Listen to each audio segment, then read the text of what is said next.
बिस्मिल्लाहिर्रहमानिर्रहीम। अस्सलाम वालेकुम नाज़रीन, आप यूट्यूब चैनल देख रहे हैं। मैं इमरान खान हूँ। 3 बड़ी डेवलपमेंट हैं। पहले खैबर पख्तूनख्वा से, वो आपको बताता हूँ। फिर बड़ी अहम ख़बरें हैं मुझे आपके साथ शेयर करनी है। सबसे पहले तो ये है कि सुहेल अफरीदी ने, वज़ीर आज़म पाकिस्तान ने एक इजलास बुलाया, उस इजलास में शिरकत से इनकार कर दिया। ये इजलास खैबर पख्तूनख्वा के हवाले से भी है, दहशतगर्दी के हवाले से और दीगर चीज़ों पर बात होनी थी। और इसमें जो सुहेल अफरीदी का मौक़िफ़ है, पहले वो देख लेते हैं। उन्होंने कहा क्या?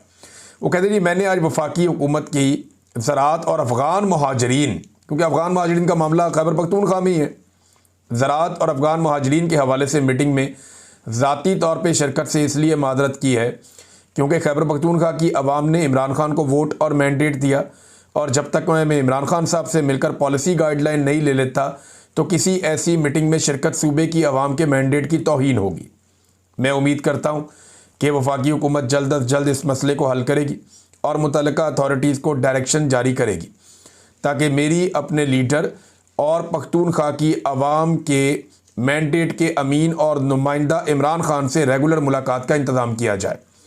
इस हवाले से हमारी कानूनी टीम इस्लामाबाद हाई कोर्ट समेत तमाम कानूनी फोरम्स पर भी जा रही है। अब बहुत सारे लोग जो हैं वो इसके ऊपर तनकीद करेंगे, उछलेंगे, कूदेंगे, तो मैं उन्हें याद दिला दूँ कि जब PMLN इक़्तिदार में थी तो वो छोटी छोटी बातों पे मियां नवाज शरीफ साहब से मिलने बरतानिया चले जाते थे। टेलीफोन पे हदायत नहीं लेते थे, बल्कि यहाँ से पूरी पूरी काबीना बरतानिया जाती थी। वहाँ लंदन में बैठ के मियां नवाज शरीफ साहब से मशवरा लेती थी और वापस आकर हुकूमत चलाती थी। वो दावा करते रहे हैं कि नवाज शरीफ ने आर्मी चीफ की तैनाती से लेकर बड़ी बड़ी तैनातियों के फ़ैसले बरतानिया में बैठ कर किए हैं। उसके अलावा जब नवाज शरीफ साहब जेल में थे तो पार्टी के 30-30, 40-40 लोग और बाद औक़ात 100 के करीब लोग मियां नवाज शरीफ साहब को रोज़ाना मिलने के लिए जाते थे। सुबह से लेकर शाम तक मुलाकातों का तांता बंदा रहता था और मियां साहब अपनी पूरी पार्टी और निज़ाम जेल के अंदर से बैठकर चला रहे थे। तो जब मियां नवाज शरीफ जो कि एक सज़ा याफ्ता मुजरिम थे, उनसे ये लिए जा सकते हैं मशवरे, तो इमरान खान जिन्हें पाकिस्तान की अवाम ने मैंडेट दिया है 2/3 अक्सरियत से ज़्यादा, उनसे मशवरा क्यों नहीं किया जा सकता? क्योंकि मैंडेट तो इमरान खान का फ़ैसला उसने करना है कि अफ़गान पॉलिसी क्या होनी चाहिए। उसने फ़ैसला करना है कि दहशतगर्दी के ख़िलाफ़ लड़ाई में क्या होना चाहिए, तो मैंडेट उसका है ना। तो सुहेल अफरीदी ने कहा जी इमरान खान से मिलवाएं, वहाँ से मैं रहनुमाई लूँगा और फिर मैं आकर आपके सामने बैठूँगा। एक तो उन्होंने इनकार कर दिया। दूसरा, शहबाज शरीफ ने अभी तक जवाब ही नहीं दिया। उन्होंने कहा मैं पूछ के बताता हूँ इमरान खान साहब से मुलाकात के बारे में, तो अभी तक शहबाज शरीफ साहब पूछ के वापस बता ही नहीं सके। एक और मुलाकात के लिए भी कोशिश की सुहेल अफरीदी ने कि चीफ जस्टिस से मुलाकात हो जाए, याया अफरीदी से। अब ये एक कबीले के लोग हैं, सुहेल अफरीदी और याया अफरीदी।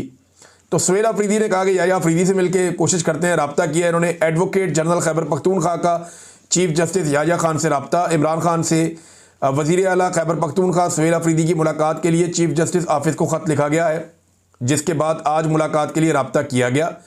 चीफ जस्टिस के स्टाफ ने बताया कि चीफ जस्टिस मसरूफ़ हैं, पूछ कर बताते हैं। ये आप पूछ कर बताए हुए दोहराने वगैरह करते रहते हैं वो, लेकिन पूछ कर बताते हैं। एडवोकेट जनरल खैबर पख्तूनख्वा पूछ कर बताने के मुंतज़िर हैं। ये सारे पूछ के बता रहे हैं। जहाँ से ये पूछते हैं वो सारे ही जानते हैं कि कहाँ से बेचारे ये पूछ के आते हैं। इन्हें इजाज़त मिलती है, कभी नहीं मिलती। तो ये पूरा मुल्क ही ऐसे चल रहा है कि जनाब उनसे पूछते हैं और फिर बताते हैं कि मुल्क कैसे चलाना है। हर बंदा उन्हीं की तरफ देख रहा है, एस्टेब्लिशमेंट की जानिब, कि वो क्या इशारा करते हैं या क्या बात बताते हैं।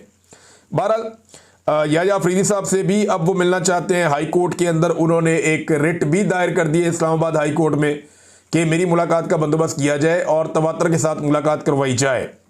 जबकि जो नई काबीना की तश्कील है उसको रोक दिया गया है कि तब तक नई काबीना तश्कील नहीं दी जाएगी जब तक कि इमरान खान साहब की सुहेल अफरीदी से मुलाकात नहीं करवा दी जाती। इमरान खान साहब बताएंगे ना किसको लेना किसको नहीं लेना, और सुहेल अफरीदी साहब वो तमाम हक़ाइक़ इमरान खान साहब के सामने रखेंगे जो गुज़िश्ता 2 साल से पाकिस्तान तहरीक-ए-इंसाफ में होता चला आ रहा है। यानी फरवरी 2024 में तहरीक-ए-इंसाफ जीती थी, गंडापुर वज़ीर आला बन गया, तब से लेकर अब तक डेलिबरेटली सुहेल अफरीदी की, मीना खान अफरीदी की या शाहिद खटक साहब की, इनकी मुलाकातें नहीं करवाई गई इमरान खान साहब से, क्योंकि ये लोग इमरान खान साहब को जाकर कुछ हक़ाइक़ बताना चाहते थे और इन्हें रोका गया।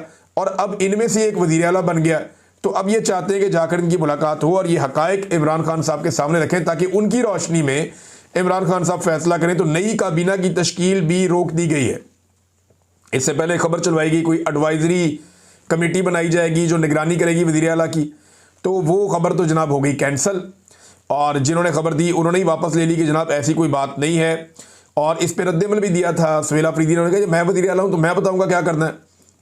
तो बड़ा कॉन्फिडेंस शो किया, और ये कॉन्फिडेंस होना चाहिए कम से कम, जब आप वज़ीर आला की कुर्सी पे बैठ रहे हों तो इतना कॉन्फिडेंस तो होना चाहिए। एक और नाज़रीन इमरान खान साहब का जो अपना ट्वीट है, वहाँ उनका स्टेटमेंट है, वो मैं आपके सामने रखना चाहता हूँ। इसमें इमरान खान साहब ने एक नया काम किया। पहले तो उन्होंने सुहेल अफरीदी को मुबारकबाद दी और ISF का दरीना साथी है, तारीफ़ की उनकी, और उन्होंने कहा जी कि मैं उम्मीद करता हूँ कि ये तहरीक इंसाफ के नज़रिए के तहत ऐन मुताबिक इनकलाबी काम करेंगे।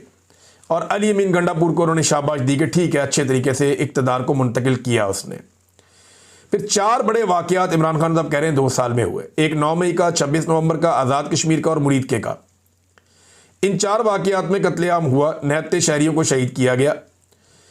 अब 9 मई फॉल्स फ्लैग के हवाले से उन्होंने कहा जी मैं तो पहले से ही कह रहा हूँ कि जुडिशल कमीशन बनाया, इसके ऊपर तहकीकात करवाएं। बंदों को उठा के 10-10 साल जेलों में डाल दिया, सज़ाएँ दे दी, और फौजी अदालतों ने भी सज़ाएँ दे दी पकड़ के, जो पूरी दुनिया में नहीं होता। और साथ उन्होंने कहा हालांकि उस दिन 79 शहरियों को और पाकिस्तान तहरीक इंसाफ के सपोर्टर्स को गोलियों का निशाना बनाया गया था। यही वारदात 26 नवंबर को तहरीक इंसाफ के साथ हुई।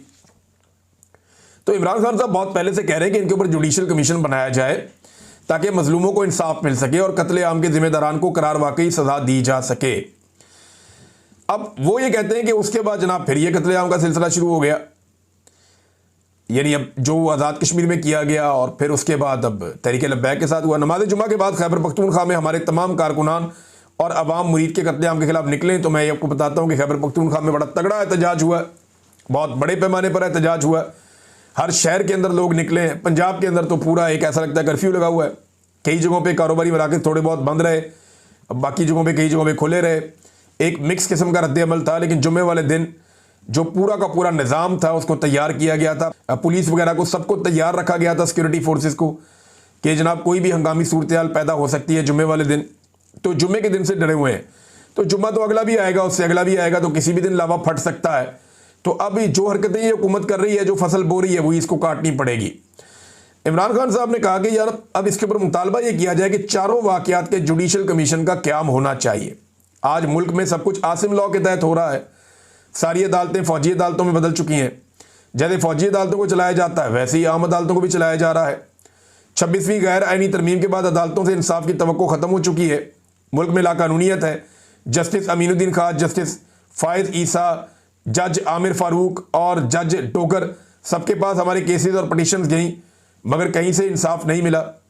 फिर आज इमरान खान साहब ने एक जो नया काम किया वो ये किया कि नॉर्मली वो इलेक्शन की धांधली और मैंडेट की चोरी के लिए, और याद रखिएगा ये एक ऐसा काम है जिस पे आर्टिकल 6 लगता है, तो इमरान खान साहब इसमें कादी फ़ायज़ ईसा और सिकंदर सुल्तान राजा को जिम्मेदार ठहराते थे।